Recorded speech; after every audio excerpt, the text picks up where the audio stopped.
It's a little bit like looking into a two-way mirror. There's people looking out at you who can't see you, but you can look in on their world and get quite drawn into it. Whether at the factory gate or on High Street, Sagar Mitchell and James Kenyon could tell their movies were pure fascination.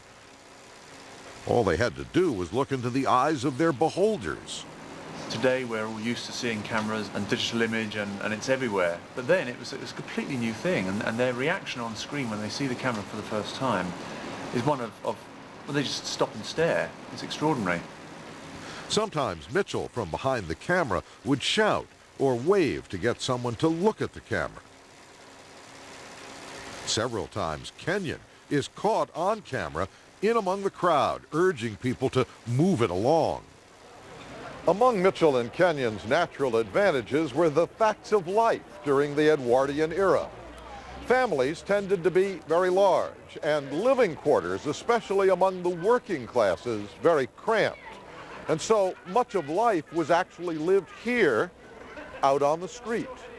I think it's the desire to assert themselves that comes from a combination of confidence and the fear that although they are that good, that maybe people don't realize how good they are.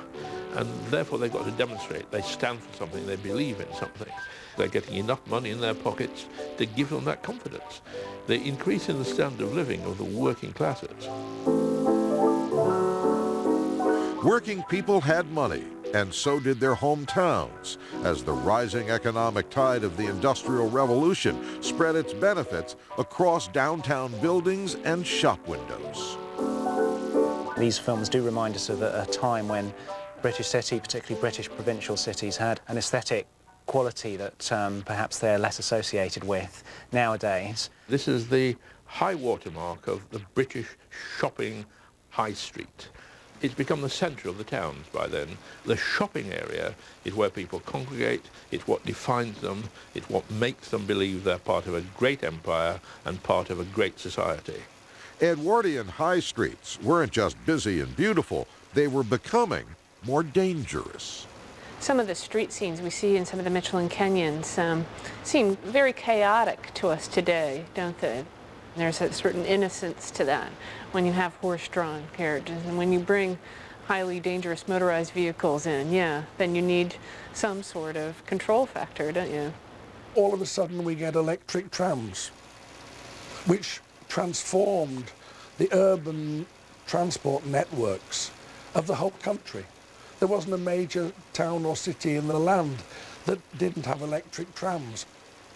Street traffic, now moving at different speeds and often at cross purposes, required controlling. The ordinary bobby, the man with the helmet and the truncheon, in Edwardian Britain, England in particular, he's beginning to come to terms with science and technology.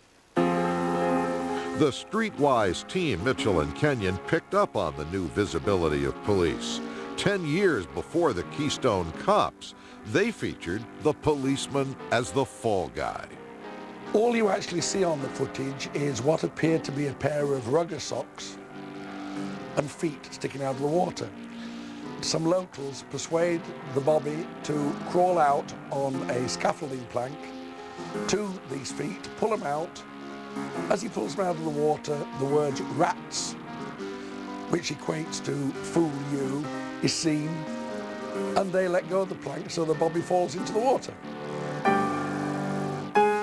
And Mitchell and Kenyon also pioneered the other future for police films, the drama with law enforcement heroes, dramatizing a notorious case. The arrest of Gowdy.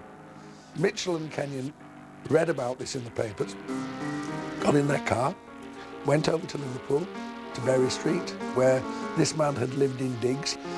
They did this enactment of his landlady reporting that he was in her house. We then have footage of two detectives frog marching him from the bed and breakfast that he lived in to Bootle Police Station.